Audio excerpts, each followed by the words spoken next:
여러분은 교회를 위해서 기도하실 때 어떤 기도를 하고 계신가요? 다양한 기도 제목이 있을 수 있겠죠. 목회자와 교회 일꾼들을 위해서 기도할 수 있고요. 우리가 드리는 매 예배를 위해서도 기도하실 수 있습니다. 또 환우들을 위해서도 기도하실 수 있고, 또 다음 세대를 위해서 기도하실 수도 있을 것입니다. 올해 우리 교회 표어가 무엇인지 아시죠? 믿음의 가문을 세우라인데, 조부모와 부모 세대가 먼저 가정에서 영적 리더로 바로 서고, 자녀 세대는 믿음의 유산을 계승하게 하옵소서라고 가정과 교회가 하나 되어 다음 세대를 세워가는 교회가 되기를 많은 분들이 기도하고 계실 겁니다. 주보에 보시면 주일부터 토요일까지 다른 기도 제목이 있는데, 기도 제목을 따라서 함께 기도해 주시면 감사하겠습니다. 많은 사람들이 우리는 교회론 위기의 시대를 살아가고 있다라고 이 시대를 평가합니다.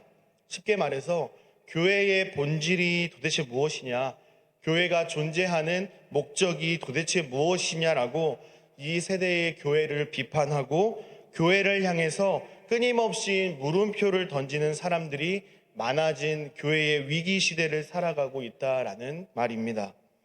실제로 코로나19 시대를 맞아서 교회에 함께 모이지 못하고 성도의 교제가 끊어졌습니다. 함께 모이지 못하는데 예배는 자유롭게 드릴 수 있을까요? 아니죠. 우리 교회도 현재 본당 좌석수 대비 30%만 함께 모여서 예배 드리도록 그렇게 규정되어 있습니다. 이렇다 보니까 많은 분들이 가정에서 유튜브로 온라인 예배에 참석하시고, 집에서 TV로, 라디오로, 또 가족들과 함께 삼삼오오 모여서 때로는 혼자서 예배를 드리고 계시는 분들도 계십니다. 함께 모이지 못하고 온라인 예배가 익숙해지면서 교회가 왜 필요하냐, 헌금은 편하게 송금하고 온라인 예배 드리면 되지 않느냐, 아니다. 그럼에도 불구하고 그럴수록 더 예배당에 모여서 우리가 함께 예배 드리기를 힘써야 한다에 대한 이 논란이 계속되고 있습니다. 신호선 목사님이라는 분이 쓰신 교회다운 교회라는 책이 있습니다. 교회의 본질이 무엇인지, 교회 생활은 어떻게 해야 하는지에 대한 공부를 하려고 좀 오랫동안 탐독하고 있는 책입니다. 이 책 서두를 보면 저자 스스로가 본인에 대해서 이렇게 소개를 하더라고요. 오늘날 교회에 대한 세속적 평가가 어떠하든지 간에 자신은 열렬하게 사랑에 빠진 연인처럼 교회를 사랑하는 사람입니다라고 스스로를 소개하고 있습니다. 이어서 저자는 주님의 몸된 교회에 대해서 이렇게 묘사합니다. 교회는 하나님의 아들이신 독생자 예수 그리스도의 보혈로 세워졌으며 제2위 성자 하나님이신 그리스도가 생명을 내어주신 신부입니다 라고 말합니다. 특별히 이 목회자들과 교회 지도자들, 교회에서 세움받은 일꾼들 뿐만 아니라 모든 성도님들이 성경적으로 올바르게 건강한 교회를 세워가는 것은 우리가 최우선으로 해야 할 일이고 가장 가치 있고 중요한 일이라 이렇게 말합니다. 오늘 본문을 보면 어떻게 하면 올바르게 교회를 세워갈 수 있을까 치열하게 고민하고 그렇게 살았던 대표적인 인물이 등장을 합니다. 여러분, 그는 누구입니까? 그는 사도 바울입니다. 여러분은 사도 바울의 인생을 어떻게 평가하십니까? 저는 이 아브라함 링컨의 표현을 빌려서 사도 바울을 복음을 위한 복음에 의한 사람이었다라고 말하고 싶습니다. 복음, 예수 그리스도, 십자가. 소위 바울은 예수 그리스도의 십자가 복음에 미쳤던 사람이었습니다. 사울 시절의 모습을 여러분은 잘 기억하실 겁니다. 예수 믿는 자들을 죽이러 가던 중에 다메섹 도상에서 부활하신 예수 그리스도를 만나게 되죠. 그는 부활하신 예수 그리스도를 만나고 난 뒤에 어떻게 됩니까? 그는 이전과는 전혀 다른 삶을 살아가게 되죠. 빌립보서 3장 5절 8절에서 바울은 이렇게 고백합니다. 자막을 보시면요. 나는 8일 만에 할례를 받고 이스라엘 족속이요 베냐민 지파요 히브리인 중에 히브리인이요 율법으로는 바리새인이요 열심히는 교회를 박해하고 율법의 의로는 흠이 없는 자라. 그러나 무엇이든지 내게 유익하던 것을 내가 그리스도를 위하여 다 해로 여길 뿐더러 또한 모든 것을 해로 여김은 내 주 그리스도 예수를 아는 지식이 가장 고상하기 때문이라. 내가 그를 위하여 모든 것을 잃어버리고 배설물로 여김은 그리스도를 얻었다라고 말합니다. 바울은 다메섹 도상에서 빛 대신 예수 그리스도를 만난 뒤에 흔히 완전히 뒤집어졌습니다. 이전에 바울은 자신의 혈통적 정체성을 강조하던 자였습니다. 예수 믿는 자들을 핍박하는 일이 자신에게 주어진 핍박 사명이라 이렇게 알고 살았던 사람 아니겠습니까?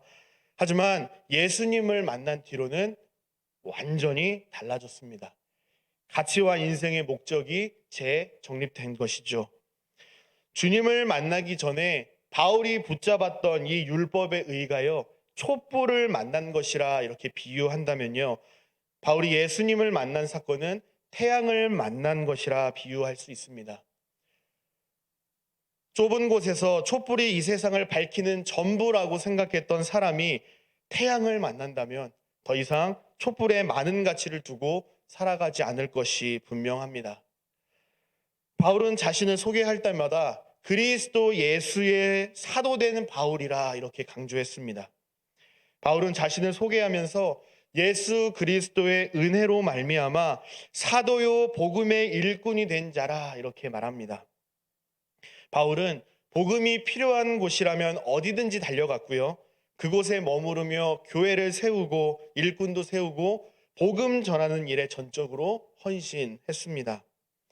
오늘 본문에서 바울은 교회를 위한 기도를 편지하고 있는데 바울의 기도를 우리가 함께 살펴보면서 바울의 기도가 우리의 기도와는 얼마나 닮아 있는지 한번 확인해 보고 바울의 기도가 곧 우리의 기도가 되기를 바라는 마음으로 함께 본문 말씀을 살펴보기를 원합니다. 먼저 오늘 본문 에베소서 3장 14절 15절 말씀을 보겠습니다. 우리 한 목소리로 좀 읽어볼까요? 에베소서 3장 14절 15절 말씀입니다. 함께 읽습니다. 시작. 이러므로 내가 하늘과 땅에 있는 각 족속에게 이름을 주신 아버지 앞에 무릎을 꿇고 비노니. 아멘. 바울은 기도를 시작하면서 하나님을 찬양하고 있습니다. 바울은 왜 기도해야 하는지, 어떻게 기도해야 하는지, 기도의 대상이 누구이고 그분은 어떤 분이신지를 밝히고 있는데 그분은 하늘과 땅에 있는 각 족속에게 이름을 주신 아버지라고 고백합니다. 하나님을 아버지라고 고백하는 것은 무슨 의미일까요? 자연스럽게 우리가 하나님의 자녀라는 사실을 전제한다라고 할 수 있겠죠.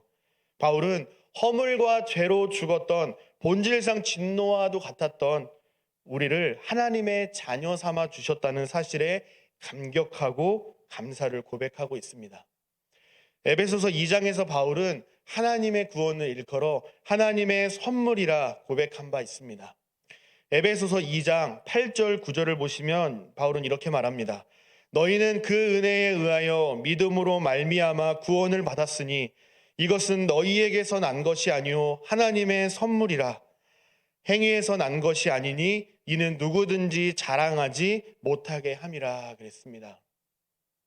하나님께서 하나님의 자녀들을 향해 값없이 주신 하나님의 선물이요 하나님의 은혜라 이렇게 고백하는 것이죠. 이어서 10절에도 보시면 이렇게 되어 있습니다. 우리는 그가 만드신 바라 그리스도 예수 안에서 선한 일을 위하여 지으심을 받은 자니 이 일은 하나님이 전에 예비하사 우리로 그 가운데서 행하게 하려 하심이니라 라고 고백합니다. 다시 오늘 보면 바울의 기도 부분으로 좀 돌아오시면요. 바울은 하나님을 하늘과 땅에 있는 각 족속에게 이름을 주신 분으로 고백하고 있습니다. 제가 말씀을 전할 때 자주 인용하는 그런 표현 중에 이런 표현이 있습니다. 옆집 아저씨가 아무리 우리 반려동물이나 자녀를 예뻐한다고 해도요, 그의 이름을 결정할 권리는 없습니다. 좋은 이름이 있다. 이런 이름으로 하면 어떻겠느냐라고 추천해 줄 수는 있겠지만요. 자녀의 이름을 결정할 권리는 누구에게 있습니까? 오직 부모에게만 있죠. 이 권리는 사실 할머니나 할아버지에게도 없습니다. 오직 부모에게만 주어진 권리가 이름을 줄 권리입니다. 이처럼 이 땅에 있는 각 족속에게 이름을 주셨다라는 것은 하나님의 주권과 하나님의 전능하심을 강조하는 표현입니다. 이 창조 세계의 출발이 하나님으로부터 시작하고 있고요. 창조된 모든 만물의 소유권도 누구에게 있다는 걸까요? 바로 창조주 하나님께 있다라는 것이죠. 바울은 하나님의 주권과 전능하신 성품을 인정하면서 겸손한 태도로 하나님께 간구하는 태도로 나아갑니다. 이름을 주신 아버지 앞에 무릎을 꿇고 비노니. 여러분, 원래 유대인들은 어떤 자세로 기도하는지 아십니까? 그들은 무릎 꿇고 기도하지 않습니다. 그들은 서서 기도합니다. 그래서 사복음서를 보면 사람에게 보이려고 사람이 많이 모인 곳에 서서 오래 기도할 때에 예수님께 질책받았던 이 종교자들의 이야기를 우리는 종종 찾아볼 수가 있습니다. 대표적으로 한 군데만 좀 찾아보면요. 마태복음 6장에 보면요. 너희는 이렇게 기도하라라고 소위 주기도문을 가르쳐 주시기 전에 예수님께서 종교 지도자들에게 이렇게 말씀하셨습니다. 마태복음 6장 5절 상반절 말씀입니다.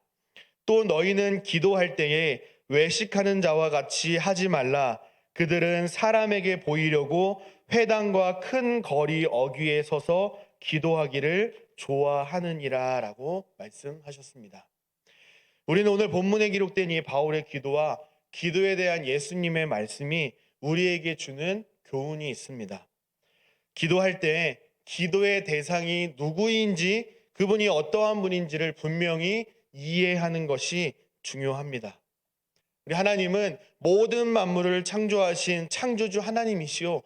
하나님은 우리의 아버지가 되시고 우리는 하나님의 자녀된 존재라는 정체성을 이해하고 하나님 앞에 기도하는 것이 매우 중요하다라는 교훈을 줍니다. 결혼 생활을 하다 보니까요, 아내에게 부탁을 할 일이 종종 있습니다. 아내에게 다가가기 전에 저에게는 한 3가지 정도의 태도나 생각 이런 것들이 발견되는 것 같습니다. 기회 봐서 조심스럽게 한번 던져봄직한 것, 조금 단호하게 말하거나 아니면 간절히 애원하거나 사정하면 이 정도는 되겠다 싶은 제가 간절한 것, 그리고 말해봤자 본전도 못 찾을 당연히 안 되는 것, 이런 것들이 머릿속으로 그려지더라고요. 2년 넘게 살아보니까 견적이 딱 나옵니다. 이건 되겠다. 이거는 될 수도 있겠다. 그럼 한번 조심스럽게 슬쩍 말해봅니다. 그리고 이건 도저히 안 되겠다. 이거는 절대 말하지 말아야지. 잠결에서도 말하지 말아야지라고 다짐할 때가 있습니다.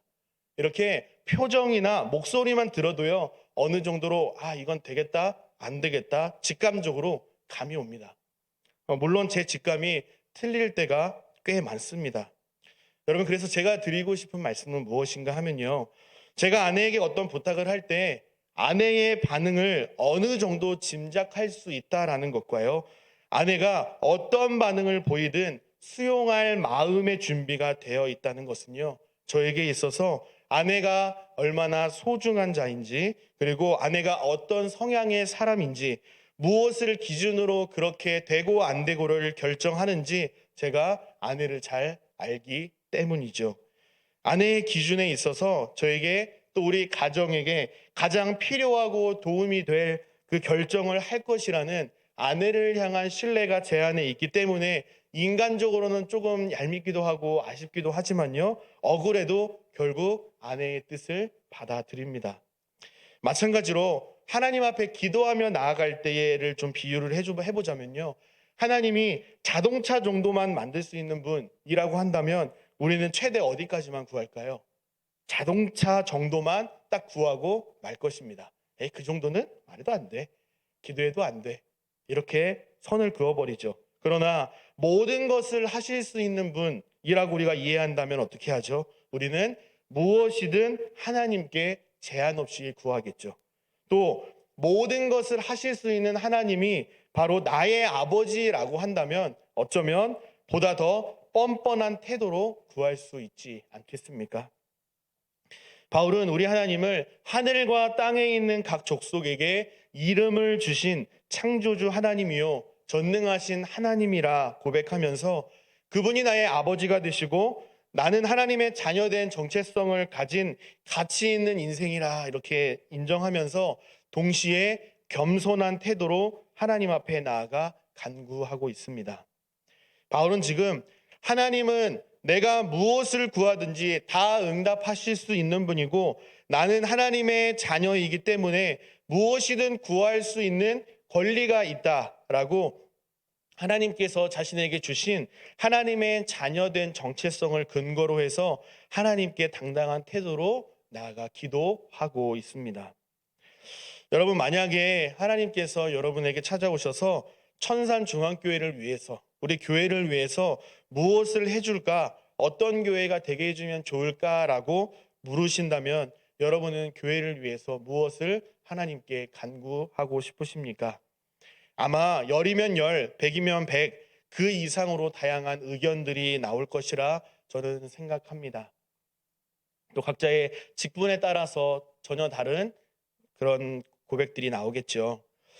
이런 바울의 기도와 같은 뻔한 정답 같은 기도 말고요. 누군가가 저에게 목사님은 하나님께 무엇을 구하시겠어요? 라고 질문하신다면요. 저는 딱 이것이 생각났습니다. 하나님, 본당 입구에 에스컬레이터나 엘리베이터를 좀 설치해 주시면 좋겠습니다. 라고 대답할 것 같습니다. 그러면 우리 어르신 성도님들이 조금 더 편하게 계단을 오르내리시면서 예배당에 오실 수 있지 않을까라는 생각이 이 질문을 답을 찾으면서 생각이 들었습니다.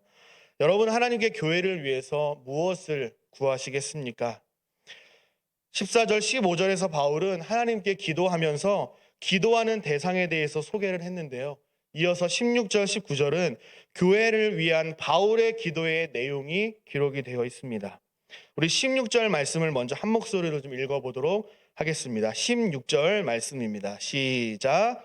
그의 영광의 풍성함을 따라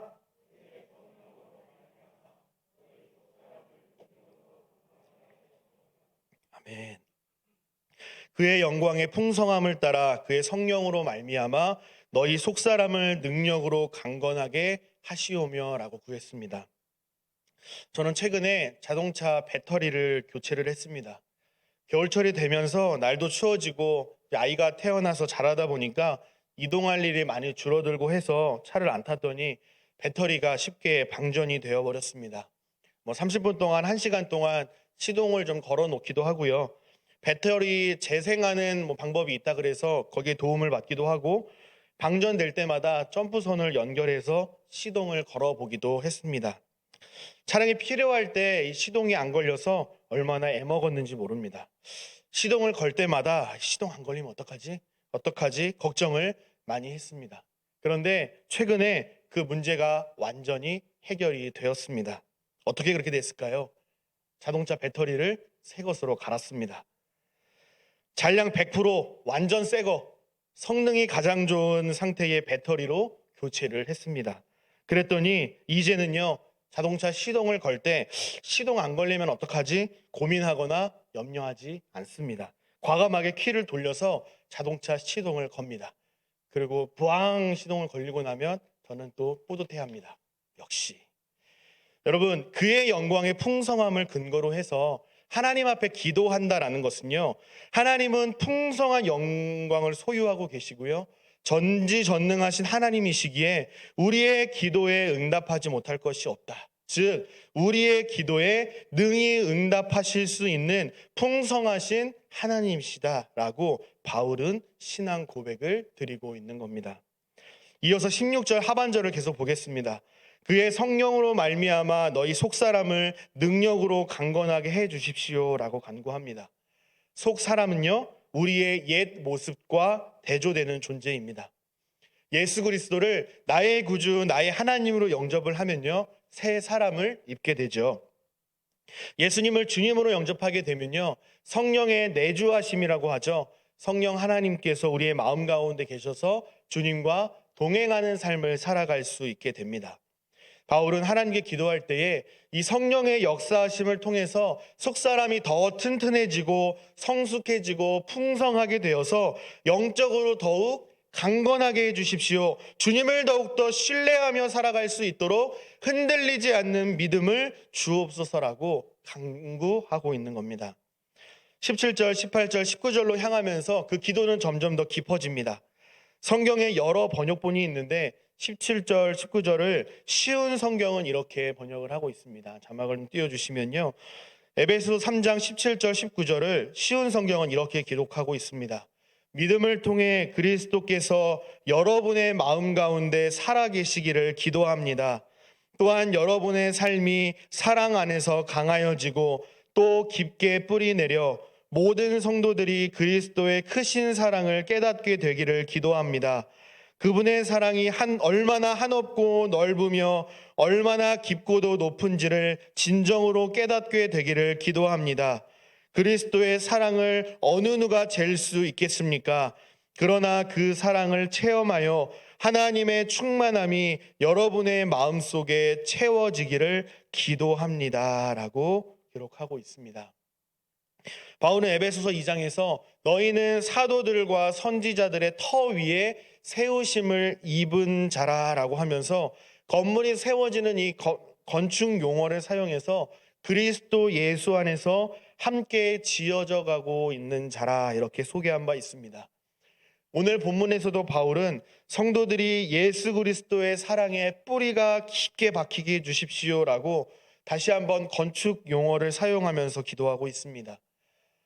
여러분 잘 아시듯이 모래 위에 세운 집은 아무리 비싸고 좋은 재료를 사용한다 하더라도 부실할 수밖에 없습니다. 안심할 수 없겠죠. 기반을 탄탄하게 다지고 설계도에 따라서 합당한 재료를 사용해서 건물을 짓게 되면 튼튼하고 안전한 건물을 세울 수 있습니다. 마찬가지로 바울은 우리의 믿음을 통해서 예수 그리스도께서 우리의 마음속에 내주하여 주십시오. 주님과의 깊은 사귐을 통해서 흔들림 없는 견고한 믿음으로 바로 서길 원합니다. 하나님의 사랑이 얼마나 크고 넓고 깊고 위대한지를 깨달아 알 수 있도록 하나님 성도들에게 은혜를 주옵소서라고 기도하고 있습니다. 속사람이 강하게 되는 것과 예수 그리스도께서 우리의 마음에 거하시는 것은요, 동전의 양면과도 같습니다. 속사람이 강하게 되기 위해서는요, 예수님께서 우리의 마음에 거하셔서 우리와 깊은 사귐이 있어야 합니다. 또 주님께서 우리의 마음에 거한다는 것은요, 곧 우리의 속사람이 강하게 되는 것과 같습니다. 결국은 같은 말이죠. 바울은 주님을 더 알게 해주십시오. 주님을 더 깊게, 더 넓게 풍성하게 알고 사랑하게 해주십시오라고 하나님께 간절히 기도하고 있습니다. 주님의 사랑은 이런 것이다. 책을 보고 아는 지식적인 차원을 넘어서서 우와, 하나님의 사랑이 이런 거였어. 하나님의 사랑이 이렇게 크고 놀라운 거였어. 이렇게 실제로 경험하면서 하나님께 믿음의 고백으로 올려드리기까지 원하고 있는 것이죠. 마치 놀이공원에 처음 놀러간 이 꼬마 아이가 집에 가기 싫어하는 것처럼 또 놀이공원에 맛을 들인 아이가 아빠에게 다음에 또 놀이공원에 데려가 달라고 조르는 것처럼 주님의 사랑을 지식적으로가 아니라 더욱더 실제적으로 경험할 수 있게 해달라고 바울은 성도들을 위해 기도하고 있습니다. 끝으로 바울은 20절, 21절에서 바울이 기도하는 궁극적인 목적과 이유가 무엇인지를 소개하며 기도를 마칩니다. 우리 가운데서 역사하시는 능력대로 우리가 구하거나 생각하는 모든 것에 더 넘치도록 능히 하실 이에게 교회 안에서와 그리스도 예수 안에서 영광이 대대로 영원 무궁하기를 원하노라. 아멘. 하나님은 우리가 기도하고 생각하고 계획하는 그 모든 것보다 더 넘치도록 능히 이루시는 분이십니다. 우리가 하나님께 기도하는 근거는 여기에 있습니다. 하나님은 우리의 기도를 들으시는 우리의 아버지가 되시고 우리의 기도에 응답하실 수 있는 전능하신 분이시며 동시에 한계가 전혀 없으신 모든 것 가능하신 풍성한 예스맨이시기 때문입니다. 우리가 하나님께 기도하는 목적은 무엇입니까? 주님의 몸된 교회와 그리스도 예수 안에서 그의 합당한 영광이 하나님께 올려지는 것입니다. 어떤 사람이 주님의 몸된 교회를 위해서 기도할 수 있을까요? 어떤 사람이 예수 그리스도의 풍성한 사랑을 경험하게 해주십시오라고 기도할 수 있을까요? 여러분, 어떤 사람이 자신의 영광이 아닌 하나님의 영광을 위하여 살아갈 수 있도록 주님의 사랑을 부어주십시오라고 기도하며 그렇게 살아갈 수 있을까요? 오늘 본문에 따르면 성령으로 말미암아 강건한 속사람을 소유한 사람입니다. 예수 그리스도를 마음의 주인으로, 인생의 주인으로 모시며 살아가는 사람입니다.